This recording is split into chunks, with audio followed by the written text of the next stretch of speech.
Welcome back to the Good AP Times podcast presented by Factura AI. As always, I'm your host, Megan Hardy, and I'm so excited about our guest today. I have Cijoy here with GM Pilots. What I think is so cool is you came and chatted with us, and you're the superpower of automation. I mean, let's be honest, that's your superpower. You've been seeing automation beyond technology implementation. You're focusing on it from process design, operational improvement, human efficiency, scalable systems. So much so that I think it's really cool that you're currently writing a thesis paper about automation and really exploring how businesses should be thinking about it. But you're using AP automation kind of as your motivating example. So I Yeah. am like, this could not be more serendipitous to have you here joining us today.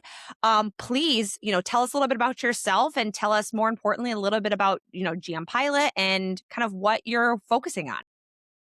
Yeah. So for me, I've been in the restaurant industry for going on roughly 14 years. Yeah. And before that, I worked in high tech manufacturing, both from as an engineer on the manufacturing floor and then in the corporate office doing systems automation and integration and things like that. And then deployed, ERPs and CRMs and the like of these gigantic systems for Fortune hundreds around the world.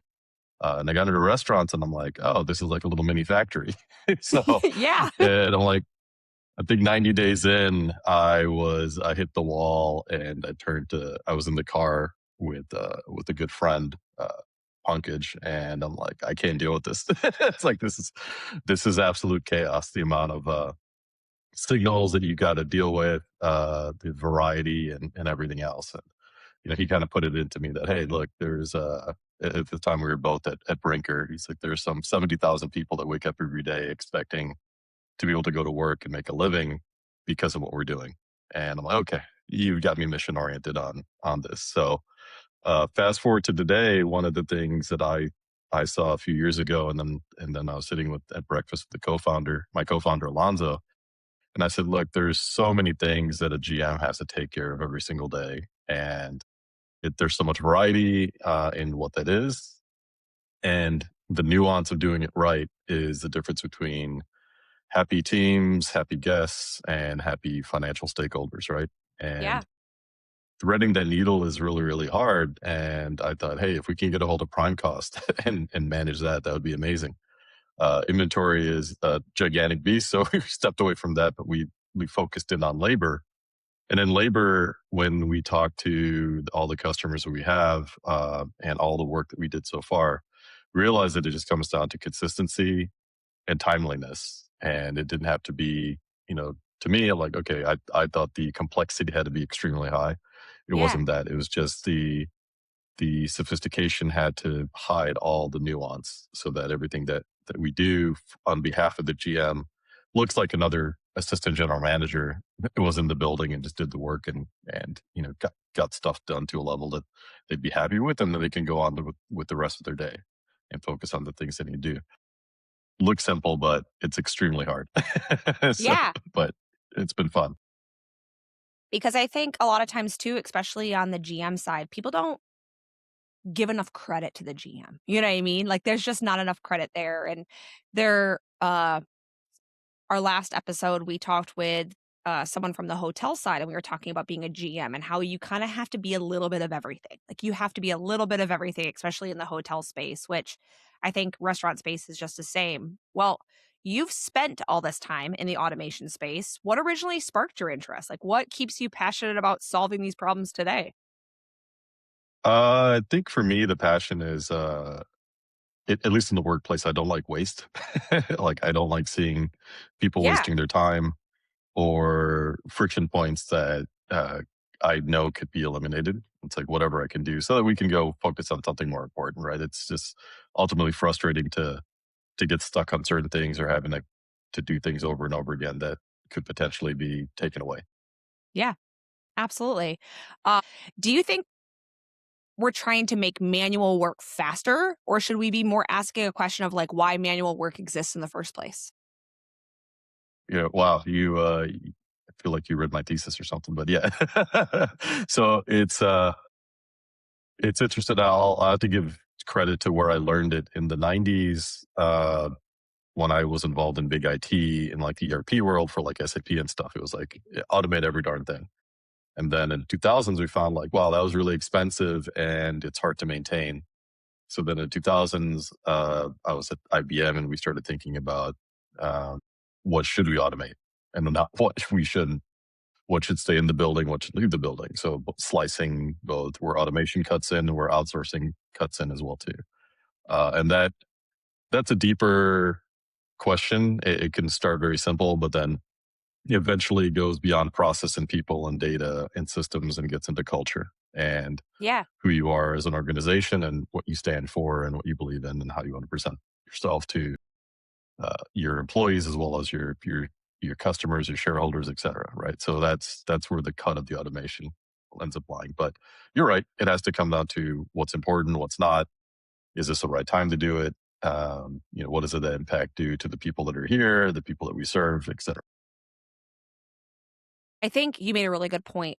Automation has been around for decades, or at least the term automation has been around for decades, right? It's what created the factories. It's what created the whole. I'm originally from Michigan, so I understand automation because of Detroit and everything that exists there. Hmm. But I Yeah. think AI has really brought the term automation and what is automated and what is AI doing and how much is it doing really to the spotlight pretty heavily again, or I guess under a really, microscopic lens. What feels different about this moment with AI and automation compared to like previous waves of automation? I think it's twofold. One step, I think people are becoming aware of both of these steps, but the prior step was more, let's just call it democratized access. Yeah. In 2000, when we went to do automation, if we wanted to integrate people through EDI, it was at least $1 million project to get it stood up. I mean, when EDI was forced into the industry by GM, General Motors, I'm a Chicagoan, so I come from deep manufacturing as well. When General Motors did that, all the smaller organizations, when they said we're not accepting fax anymore, you must send your invoices through EDI or we will not get paid. Then all those small manufacturers that couldn't deal with the cost of integration into EDI, they end up getting absorbed by somebody larger or joined a conglomerate or a syndicate of some sort so that all their invoicing could get processed. So all because they couldn't afford, which probably was even more millions back then, to build Yeah. out an integration between someone's mainframe and another one's mainframe, and highly specialized, highly expensive, highly brittle stuff to do. And then it went through a renaissance in the 2000s where they came, oh, we can use the internet, the public internet, and not the value added networks, which are the private networks that EDI ran on back then. And we can do EDI over the internet. So I was fortunate enough, I was part of the UN and writing some of these standards for bringing that into the world. Uh, but now in this era, even like 10 years ago, I think it's probably about, yeah, roughly 10 years ago, you found that people can go sign up for their own integration tools like Zapier, if I'm pronouncing it correctly. And then they can have easy access to go integrate system A to system B to system C and then build their own workflows. Now, with the advent of generative AI, it's, oh, I not only can I do that integration, but I can potentially automate the two things because I can point it at documentation and it'll do it. Now, that same promise was made in early 2000s, before it, definitely like 2002 or so.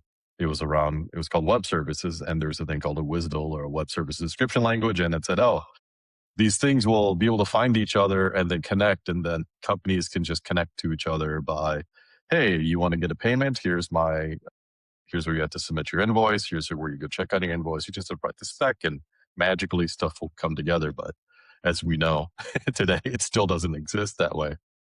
But now the premise is, oh, if I stand up some AI interface, whether it's an MCP or whatever it may be, what technology really doesn't, the, the, the initialisms don't really matter, but the concept is still the same of maybe I can do that. So the access is, uh, accessibility of it is become cheaper. The promise of automation of connecting the things, but then the workflow decisioning is also theoretically open to having a generative AI kind of figure out step one to step two to step three.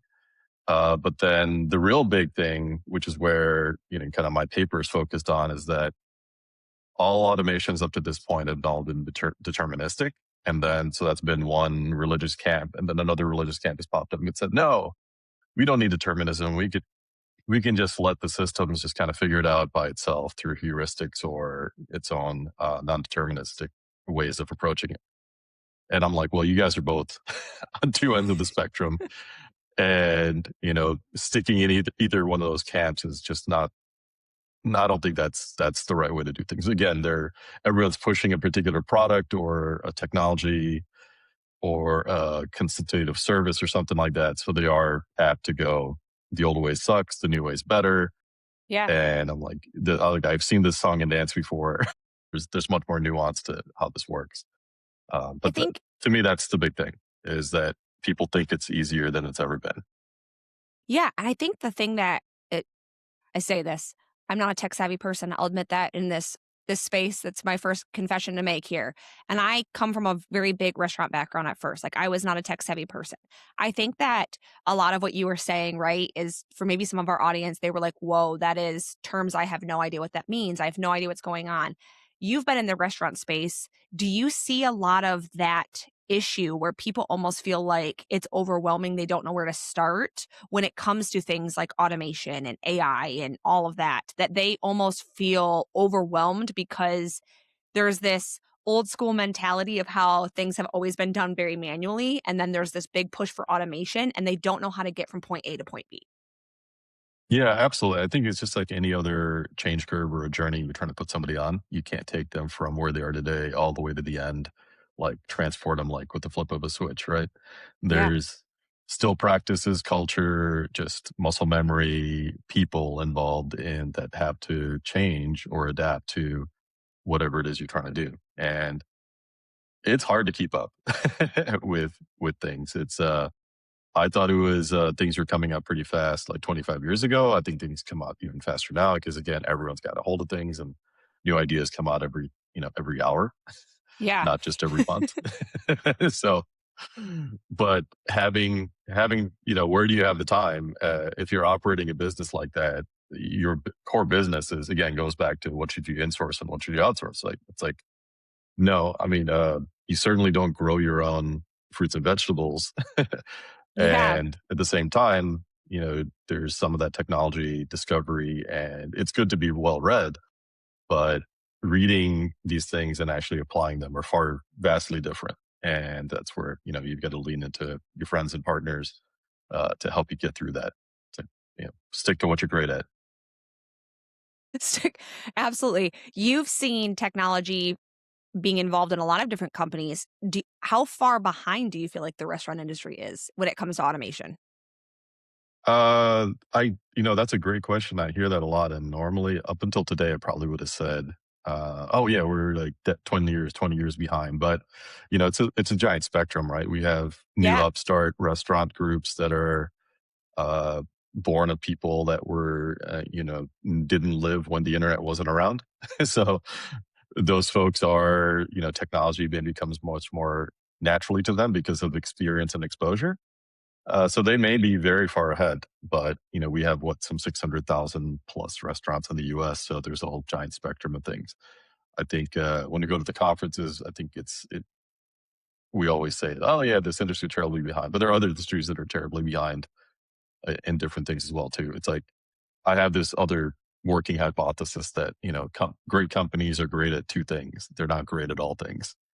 So, like, a company could be great at manufacturing and distributing and terrible at everything else. And I can tell you, one of the top companies in the world, approaching a trillion, they do a terrible job at buying paper clips.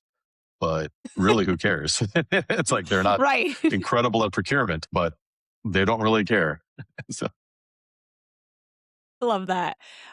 You kinda said it with we talk about conferences, right? And I think conferences are the number one place where a lot of companies jump straight into, "We need technology to solve this immediately." Like, "We need to solve this."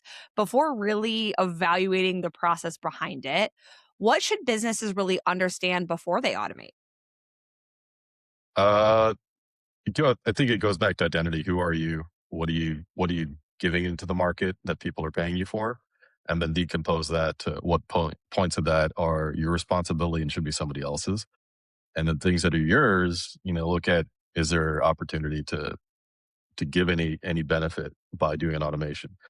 Automations aren't automatic. Yes, they're sometimes, like I said, they could be more easy to stand up today, but that easy stand up also lends you to even more difficult to maintain than before, because there's not a lot of foresight into maintenance and operations of these automations and integrations. Because, oh, look, it's very easy, I click these buttons and voila, things connect. But then you forget about it, you don't have it documented, and you don't know what happens when something breaks, because it was magic and they put the two things together in the first place. This was so easy, Hmm. and it's that what is Hmm. the meme, the saxophone playing in the background that says the problems that are gonna be coming soon, right? Because it was easy Hmm. to set up, but you don't know what problems it's gonna showcase a little bit later. You've mentioned a few times that you're working on kind of that thesis paper, and you're using AP automation as your example. What made such AP such an interesting area to explore? Not that we don't think it's the most interesting area to explore. I think physically for me, when I was working as an engineer on the shop floor, if I wanted to go get parts, I had to go fill out I think it was a 4-part form with like a pink, a yellow, and a and a green copy that I had to take to different parts of the organization. And for me, I'm like, wow, I'm spending my whole day filling out a requisition form and walking it around and trying to get time with different people to get things done. And then, of course, I'm like, wait, I didn't get my parts because someone didn't pay the invoice, so they're not willing to ship it. So I saw it firsthand as an intern in the early stages of my engineering work on the manufacturing floor. And then that also became things in the corporate side. When I joined Big IT, I'm like, oh wow, I'm involved in automating all that triple carbon copy paperwork I did before. The act of AP, or paying bills. I mean, as soon as you become adult in any society, you've got bills to pay. So, right. So it's kind of somewhat universal. And then the it's very easy for it's an accessible process, right? Everybody can see, I get a bill, I get 20 bills a month. Having a household, I get 120 pieces of paper a month as a business. I have not looked at my mobile phone bill in a long time, so I don't know if it's being stuffed, it's growing, or what I'm paying for, right? And that's me as one person. But as a company, if I'm getting 120 pieces of paper a month, I'm not going to notice things that are getting stuffed or wrongly charged or double billed if I'm not keeping up. And that's where the variety and the of those pieces of paper coming in, and then the variations among it, and then even even the people that are sending you the bills, they'll decide to make some changes as well too. And then now you've got to reorient yourself all over the place. So it never ends. It's funny that you say something about being universal, like paying bills, getting a bill is universal. The minute you become an adult, like you said, you get a bill and go from there. Um, and I think one thing that we always talk about is from the outside looking in, restaurants are a lot of times really unique things. People don't expect to understand all of that.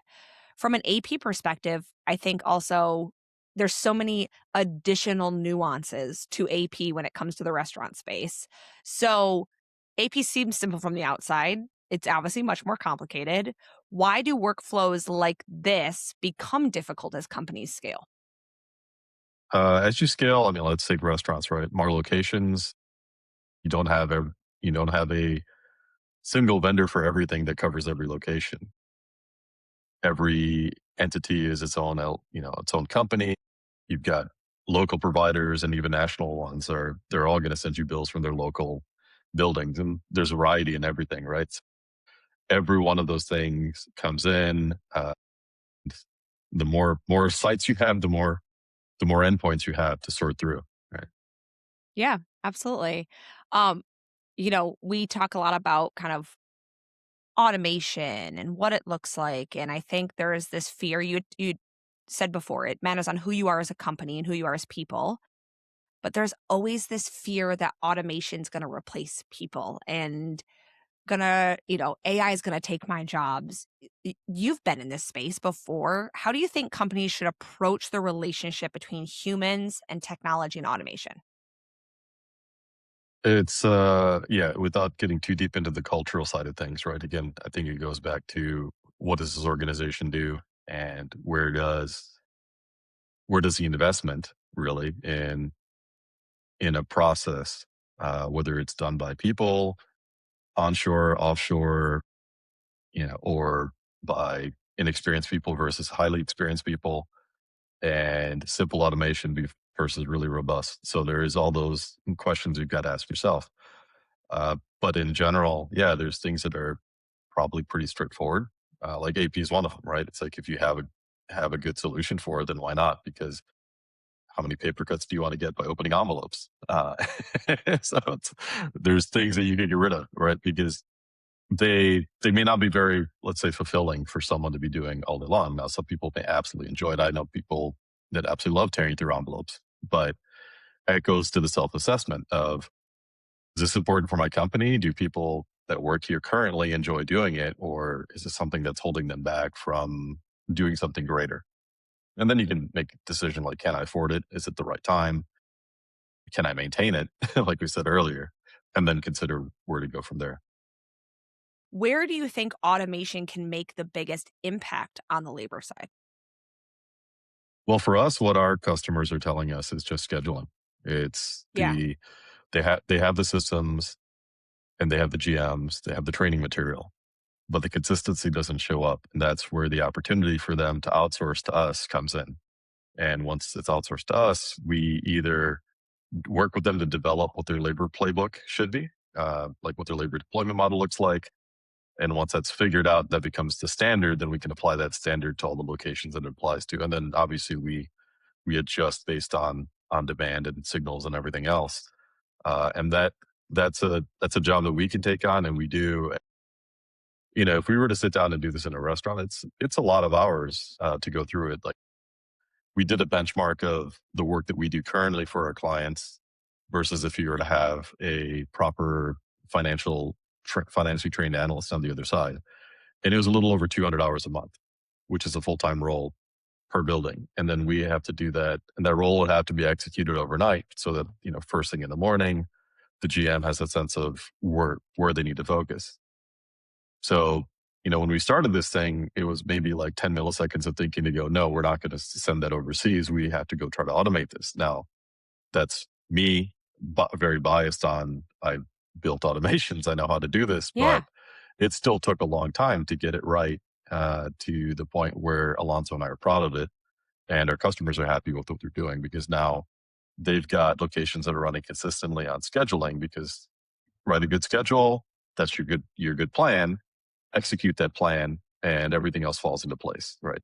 And then lo and behold, your inventory problems start getting helped as well too, because consumption's being done properly, the right people are in the right place at the right time.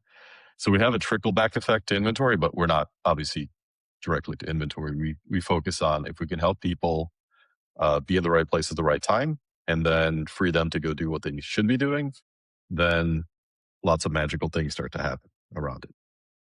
Love that you use the word consistency because I think that word needs to be attached to automation all the time, right? Like, what's the value of automation? It's the consistency, right? That's go back to our Detroit conversation. That's why factories, because it was the factory model was created to make sure that every car came out from a brand standard, a consistency standard. So I think that's a huge portion of it.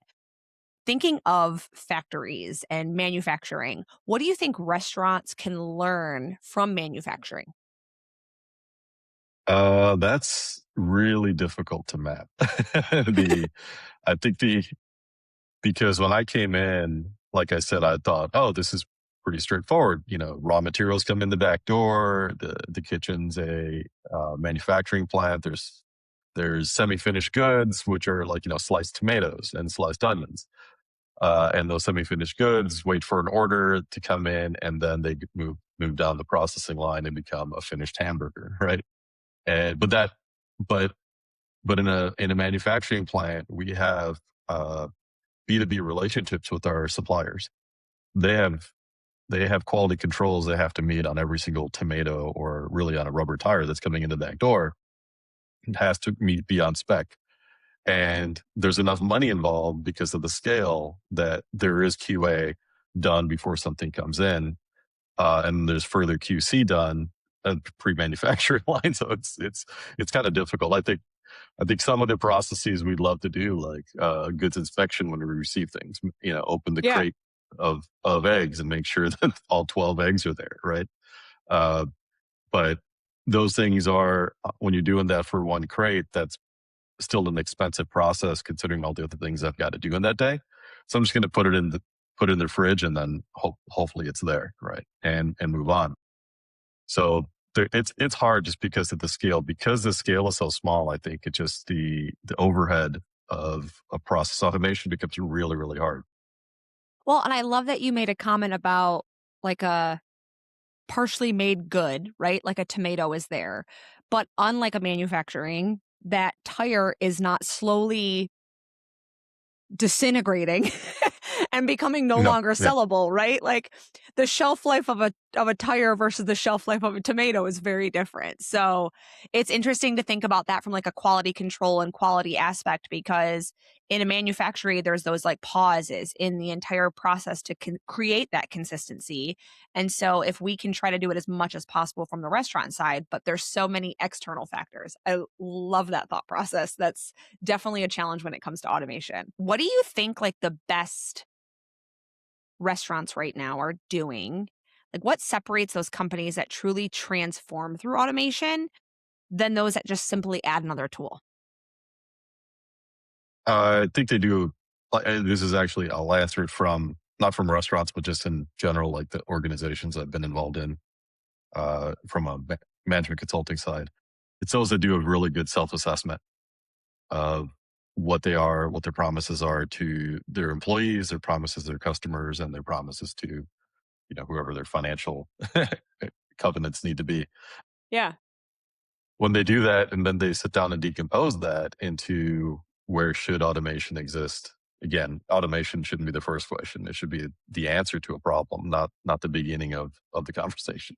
Right? Yeah. It's you can't just automate your way to success. It doesn't. I mean, you could automate a million things. None of them could be important and could all be colliding. I've lived through it, but I think from any organization, whether it's a restaurant or a manufacturing facility of sorts, the question is going to be where should we automate? I worked in one company many years ago where they automated.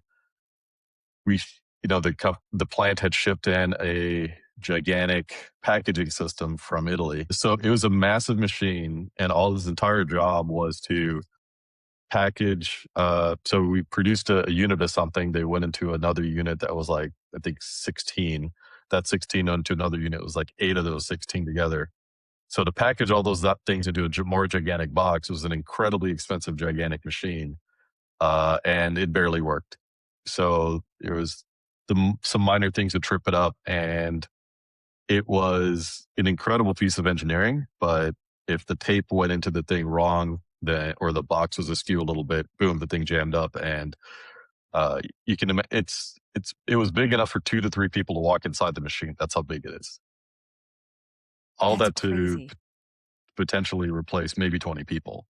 So again, as I progressed as an engineer, I'm like, oh, financial engineering said we shouldn't have done that, but it was the last bit of automation that we could do in the factory to get there because we had already had wave soldering and all these things. Shout out to John Zachariah and Hybrid Chemicals for that formula, because that made soldering used to be a thing manually done. We'd have to do this, but wave soldering automated that, and that's why we used to have huge proliferation of electronics in the world. So we kept going. Where else we can automate? And we got to let's do the. I mean, it wasn't my decision. I was just a junior engineer, but someone in process engineering decided to do the box machines, and that thing was off in the corner and clogged up more lines than it actually produced. So then it eventually got moved to the side, and people came back to doing the job again. All right. So let's actually take that. Mhm. Besides Yeah. that one, where have you seen automation almost devalue where it should have been humans? There was a company where you could go buy a machine. They would ship you a packet of juice. You put the packet of juice into the machine, and then you push a button on the machine to squeeze the packet to pour you something. So it was a giant Capri Sun dispenser that with the automation and Bluetooth and Wi-Fi and everything around it. I'm like, wow, all this to squirt out high C or Capri Sun and Have an keep track adult of it. Capri Sun. Yeah. So like, wow, this is just Silicon Valley thinking gone too far. That I had to automate something that didn't really need it. But I think about that too when we talk about it. We've talked about it on a previous episode where I we talk about a lot from like on the restaurant side. There's the aspect of hospitality, right? Like, does automation break down hospitality? And I told the story of we went to this brand new restaurant, and I walked up to the host stand, and I was like, table of four, and she looked at me and goes, "You have to go check in on that kiosk over there." And I was like, "Okay." You have a host stand Yeah. and then a kiosk next to the host Yes. stand. Yeah. And she sent me over there to go put in all my information, which then just alerted me to say there was a wait, and that was it. So I think there's also that level of automation that takes away like just the human interaction too. Yeah, absolutely. But I think you have to look at it from what was the promise that was being made when they had a host stand that should have been had a person. They made an implicit promise that someone's going to greet you here, right? But if you walk into, there are certain restaurants that I've walked into like non-US restaurants where you walk in and yeah, the experience is very digital, so to speak. But because there wasn't a promise that someone's going to greet you and then, oh, sorry, we're going to baby switch you to a tablet on a stick that you got to go type in, and all to tell me something I could have figured out for myself, that there's a long wait, right? That someone could have told me very quickly. I like that point that it's was the promise. Like the expectation was because there was a person standing there, there was a host stand that was right next to it. So my expectation was for someone to speak to me. It wasn't that I was mad about there being a kiosk. It was that it was like you said, a bait and switch. That's very true. All right. What's the biggest change you've seen in automation of the last 30 years? Easy access, a lot more people thinking that they can do it, and a lot more like edge cases, tiny things that are getting automated. Like going back to the time when we were doing EDI, to do an EDI automation or an integration, I should say, just to get from one hop to another was somewhere like 60 some dollars per message to go across the line. And then in the internet era, I think it dropped down to something like 20, 30 or something like that. These are rough numbers and I'm probably very wrong, but it was a scale drop that happened. And during the blockchain, you know, what's it called again? Smart contract era. They're like, oh look, it's down to just a couple pennies a transaction, potentially. That didn't hold up, but now again, if it's cheap to do an interaction between two systems, then you would go automate certain things versus having a person copy paste something from point A to point B. The sneaker net can start to get retired if the jumps are inexpensive. So I think that part again, there's a floor of cost, but that's per interaction. But then the overall system maintenance and operating expenses and everything, that's still somewhat fixed anyway. Yeah, absolutely. What do you think is one of the most overused AI or automation buzzword? Agentic right now. uh, a bit of that is also where it somewhat gave me the reason to sit down and write the paper, Yeah. because we start getting asked a lot of like, oh, you're this new buzzword or that new buzzword. I'm like, no, we're not. It's like we're applying very classical models to how we're doing automation, things that have been tried and true for a long time. Are we doing some really unique things underneath the hood? Yes, absolutely. But I struggled with the labels and that stuff. So part of the motivation of the paper was like, no, you can't just put a robot out there. A robot is a bad term, but you can't just put an LLM out there to go figure out how things should connect to each other and orchestrate and all that stuff. It's not that. It's like you're selling it. Yeah. We had an episode, one of our first episodes, where I actually asked Derek was our guest, and I actually asked him, I said, "You teach like AI to schools.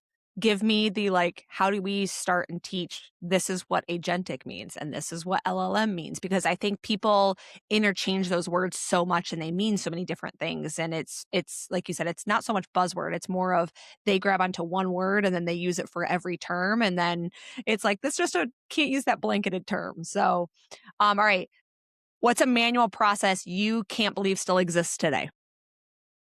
Folding laundry. But outside of that, I think it's just only because it's recent. It's like there's still some automatic things that probably could happen. It's like with local government and people like vehicle registration or paying my parking tickets and things like that. That could probably lend itself to some simple automation. But again, it's a cultural thing. It's a promise thing. There's people involved here, right? That need those roles. So they are what they No are. one no one needs the rules of folding laundry. If someone could Yeah, automate folding yeah. laundry, that would save so much time. All right, Takes me what's 3 to one 5 business days. Yeah, I'm gonna put a sign in my, laundry yeah, room that just says, yeah. "Folded in 3 to 5 business days." Yep, it's my SLA at home. Yeah. I love that. All right, what is the biggest mistake companies make when implementing automation? I think jumping to the tech first before obviously the tech, like I said, tech is the last thing. Process comes before that. Data quality is always a continuous conversation, never done. The org model needs to be another one, and then the cultural aspect of like, what is it going to do? Like, what does it free up? Uh, Adding something without figuring out what it's going to take away is just more headache than not. Right? You just add more people to the mix that you didn't expect. Yep. All right, what's one business problem you think AI won't solve? Uh, Ingenuity. LLMs, all they can do is regurgitate back what's already been created. So that is a latent space of what can be discovered. Anything outside of that, it can't do, and it can't even tell you where the edges truly are of what it is. I mean, again, LLM is just a query engine in that sense, so it's got a limited set of information, and anything beyond that, that it's never ingested before, it can't create. Now, it looks novel to you because you've never seen it before, and it's recombined things together that you've never seen before, but it doesn't mean that it's actually created anything that new by definition of creation. I love that. That's such a good ingenuity. I love that. Well, that's all our questions for today. I have had a wonderful time chatting with you. Same Is there here. anything from like an advice perspective or anything else that you want to make sure our listeners take away from this conversation today? I think the old carpenter mentality of measure twice, cut once, it probably helps. Yeah, I love that. Well, thank you again so much. I really appreciate it. And for all our listeners, if you want to learn more about your thesis paper, obviously, when it comes out, we'll be shouting it out from the rooftops for people to thank you. read for anyone who wants to. But if you want to learn more about GM Pilot, our link is in the bio. And again, thank you all so much for our listeners. And thank you again so much for being here today.